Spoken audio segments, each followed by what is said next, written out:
there's a couple of things going on that we haven't really paid that much attention to, but actually have probably will have material import down the road. And that is the sort of both simultaneous implosion of some right-wing talkers' audience and an incredible amount of infighting that is going on that I think will ultimately be pretty consequential, at least for the near term. Yeah.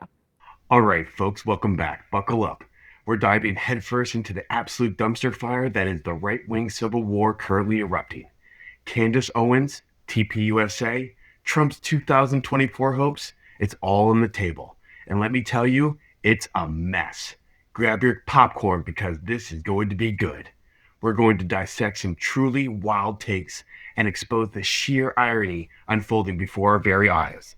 Let's find out the real truth. I almost don't know where to start with this.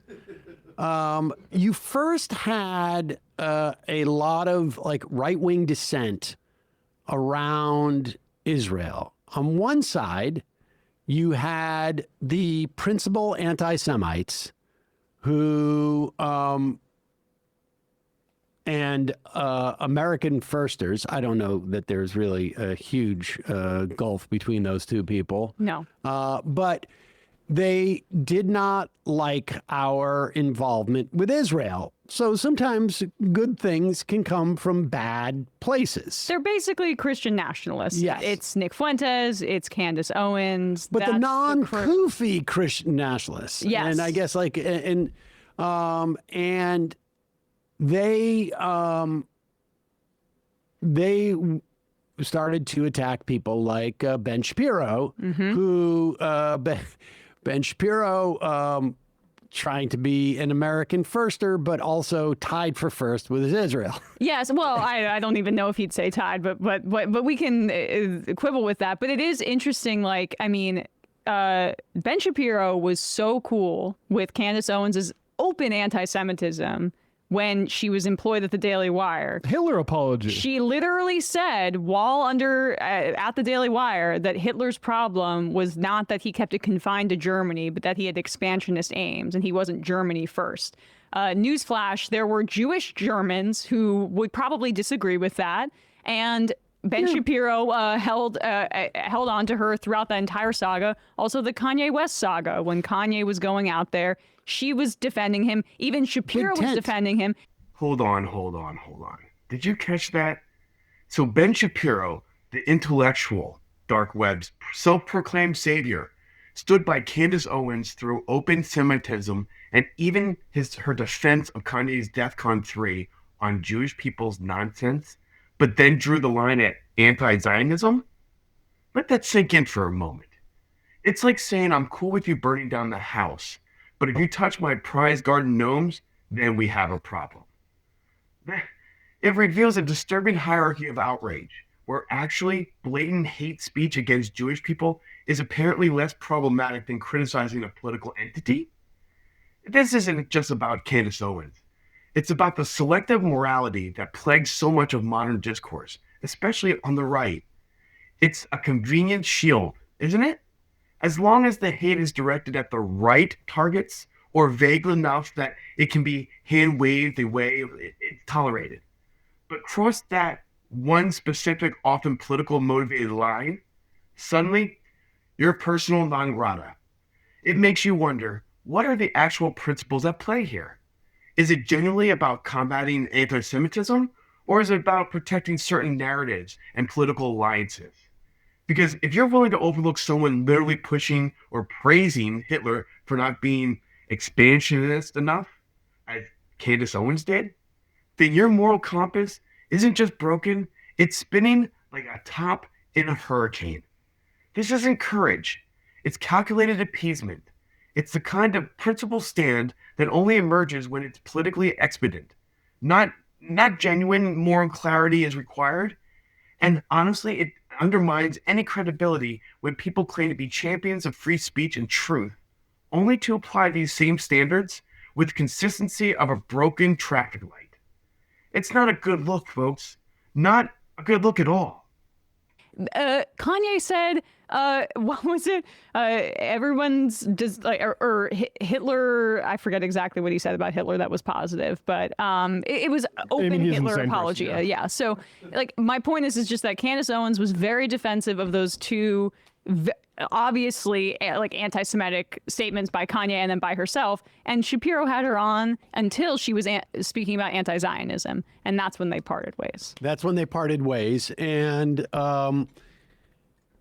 that has morphed in the wake of Charlie Kirk's assassination into some like swirling conspiracy theories that started with Israel took Charlie Kirk out because ostensibly Charlie Kirk was turning on Israel, which is quite unclear that that was the case. No, he just wanted to still have Tucker Carlson come to TPUSA events. That's all it was. Yes. Yeah. And we should say, like, he wrote some text, I think to Candace Owens or to somebody 2 days before he was assassinated that indicated that maybe he was going to turn against Israel or he wasn't going to take. But presumably Israel had been planning months before this assassination. And, you know, there's a lot of people that had to be paid out. But then the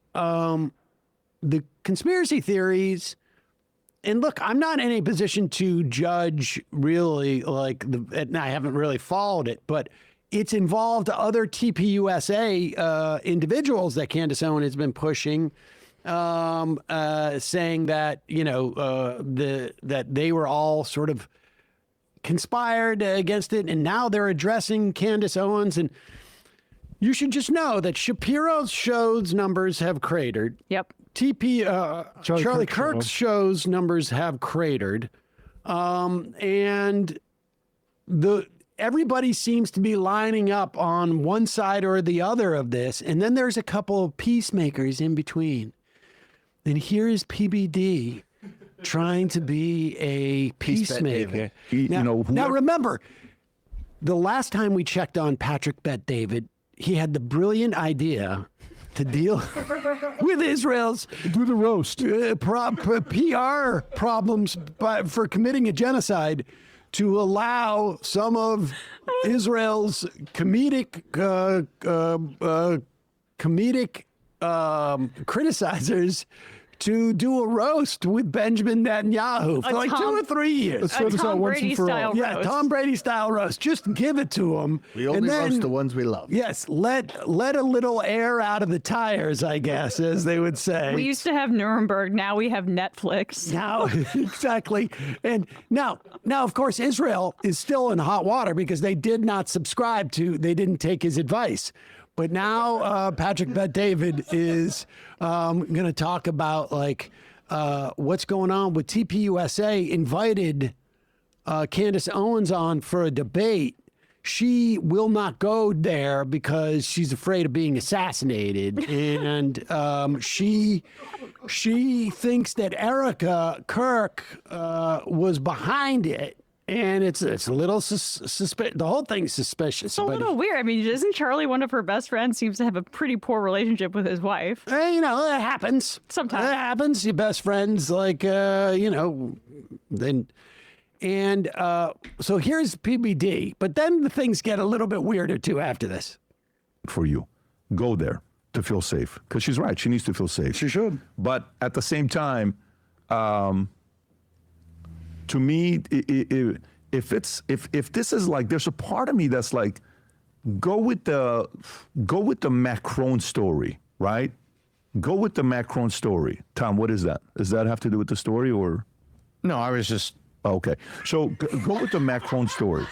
So with the Macron story, I was just putting out that we're wearing the same blazer. Yeah, I could have started this after that. Well, what happened was that Tom's putting something else up there on the screen, and that happens here. Sometimes you get a little distracted, but He is now saying that just to be clear, Candace Owens afraid to go to TPUSA or onto the Charlie Kirk show because she's nervous about. And I don't know that I would go into their lair. I don't know. Do a remote. But Patrick Bet-David is like saying maybe it's time for her to just focus on the Macron story. The Macron story, incidentally, is that Candace Owens is convinced that Macron's wife is actually a trans woman, and they're suing her, I believe. Wait. Stop right there. Hold the phone.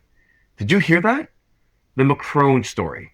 Candace Owens is convinced that Brigitte Macron, the First Lady of France, is actually a trans woman? And they're suing her over it? Folks, we have officially left the realm of political commentary and entered the twilight zone. This is precisely the kind of wild, unsubstantiated conspiracy theory that not only makes the right look unhinged, but actually distracts from legitimate issues. It's like bringing a spoon to a gunfight and then complaining that your spoon isn't working. It's utterly detached from reality. Now, I get it. Sometimes things are weird and we love a good mystery, but this isn't a mystery. It's a baseless rumor that has been thoroughly debunked. Yet, Candace Owens, in her infinite wisdom, has apparently decided this is the hill she wants to die on. It's just not a bit anymore. It's a full-blown obsession. Stalking. What does this achieve? Does it win elections? Does it advance conservative principles? Does it make anyone's life better? No. It just fuels a perception that the parts of the right are more interested in chasing fandoms and generating clicks with sensationalist nonsense than actually addressing the problems facing our nation. It's a classic example of confusing spectacle with substance. While we're arguing about someone's gender identity based on zero evidence, real issues like inflation, border security, and government outreach are being ignored. It's a distraction tactic, whether intentional or not, that only serves to make serious political discourse impossible. And honestly, if your entire platform starts to hinge on outlandish, easily proven theories about world leaders' spouses, then maybe it's time to step back and reevaluate your priorities. This isn't journalism, people. It's performance art for the perpetual outraged. And it's doing a disservice to anyone genuinely seeking truth and common sense. She seems to be the only person on the right that is insistent about this conspiracy theory in a way that where it's like, sometimes it's like you see, I feel like Charlie Kirk was doing a bit of a character. Even Ben Shapiro plays it up because they're so cynical. She's genuinely insane. Rogan believes it, by the way. Oh, Rogan does? Oh, there's I'll tell you something. There is a lot of people who believe what Candace Owens is. There's a lot of people. Because she's onto something. But okay, fair enough. In right-wing media, it feels like this is her flag that she's planted. It's a little insane. But it's been helping her numbers significantly. And it's clear why PBD would want her to focus on that instead of the infighting on the right. Right, here we go. The Macron story. Tom, what is that? Does that have to do with the story or? No, I was just... Okay. So go with the Macron story. So with the Macron story, there's a part of it that you're interested in the Macron story, right? Yes. Where it's like, I want to know. Yes. Okay, let's keep going. I want to know what's going on, how this thing's going to end. But with the Turning Point USA guys, I don't know if you really... you realize, like, without TPUSA, Trump doesn't win. I don't know if people are, like, thinking about it that way. Forget about all this feud and oh my God, and what's going on, and I think I'm on her side, I'm on their side, it's not she's this, she's a Scotch. Set all that stuff aside. If there's no Turning Point USA, Trump does not win in 2024. Yep. Perfect.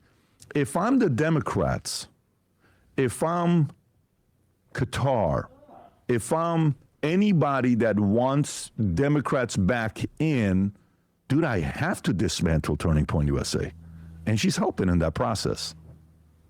So can you pause it for a now? sec? What?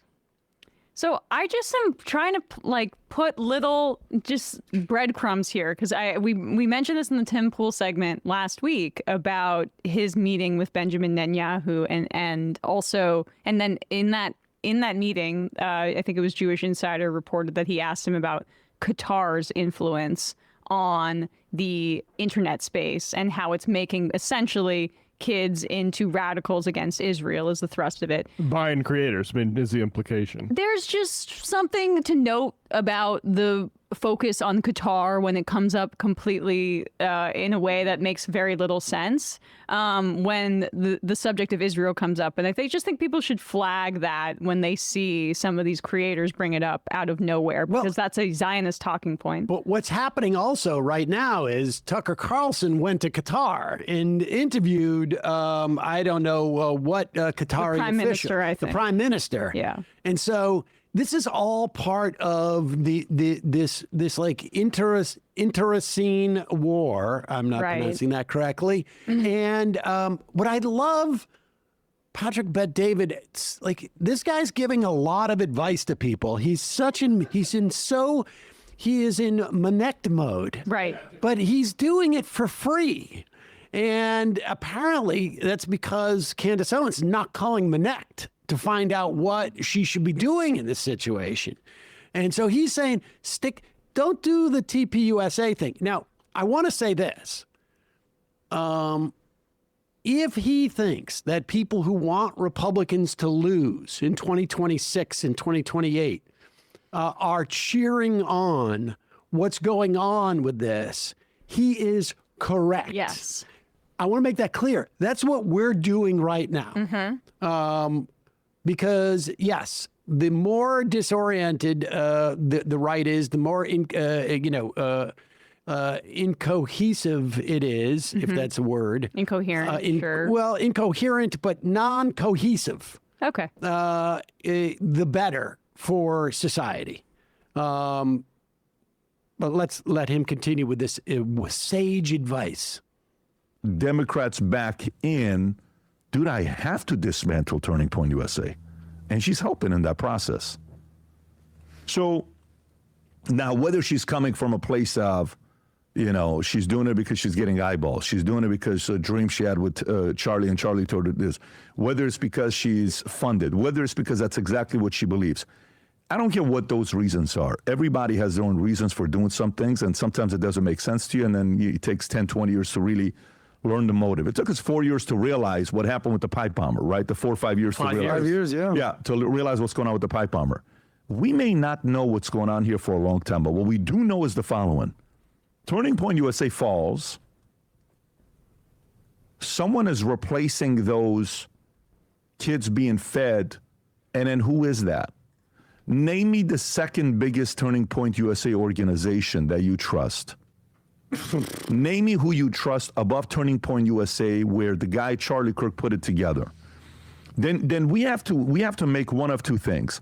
Either Charlie Kirk was such a horrible leader that he picked people the wrong way, then we're questioning his character. Because you get judged for who you choose. Okay? And so Candace's argument is if Turning Point USA is that bad, then that's questioning his character and his wherewithal to pick the right leadership team on what to do with the company. Okay. Look at Tom, and like you said, yes. We're actually the Charlie defenders here. Yeah, that seems like a little bit. Why are they pretending like all of the decisions about TPUSA were made in Charlie's interests? Well, that seems to be very motivated reasoning to say that beyond the grave he would have approved of all of these things. Well, apparently, I mean... also, the people he hired around him, I think, is the implication. That why would Charlie... because Candace is literally saying, his chief of staff is doing suspicious stuff immediately after Charlie. So Charlie, if you say that those people are suspicious, you're actually questioning Charlie Kirk, because Charlie Kirk is the one You're not just questioning Charlie Kirk. You're questioning his character as a person. Judgment. Whoa. Pump the brakes. Did you just hear that absolute gem of a logical fallacy? If you question the people Charlie Kirk hired, you're questioning Charlie Kirk's character as a person? Seriously? This is the kind of flimsy defense you hear from a kid who picked the wrong team for dodgeball. Let's be real, folks. Even the best leaders can make bad hires. Look at Trump's first presidency. We've all been there, right? You bring someone on board, you trust them, and then they turn out to be a complete dud. Or worse, They're actively detrimental. Does that mean you, as a person, are suddenly devoid of character or judgment? Of course not. It means you made a hiring mistake, which happens all the time. Or maybe perhaps circumstances changed. Either way, this isn't about protecting Charlie Kirk's legacy. It's about deflecting legitimate criticism. It's a classic attack in reverse, trying to make a critique of an organization's current state a personal attack on its founder. It's intellectual laziness disguised as loyalty. The idea that anyone who criticizes TPUSA after Charlie Kirk's passing is somehow dishonoring his character is pure, unadulterated nonsense. It's a transparent attempt to shut down debate and avoid accountability. It's like saying if your favorite restaurant changes its menu and it suddenly tastes terrible, you're insulting the original chef who retired years ago. It just doesn't follow. True leadership isn't about being infallible. It's about building something that can withstand scrutiny and adapt. If an organization is struggling, or if its current trajectory is questionable, then those questions need to be asked, regardless of who founded it. To suggest otherwise is to demand blind alliance over critical thinking. Now, remember, this isn't a eulogy. It's a business. And in politics, as in business, results matter. If TPUSA is faltering, or if its current direction is problematic, then the solution isn't to silence critics by playing the character assassination card. It's to address the issues head on.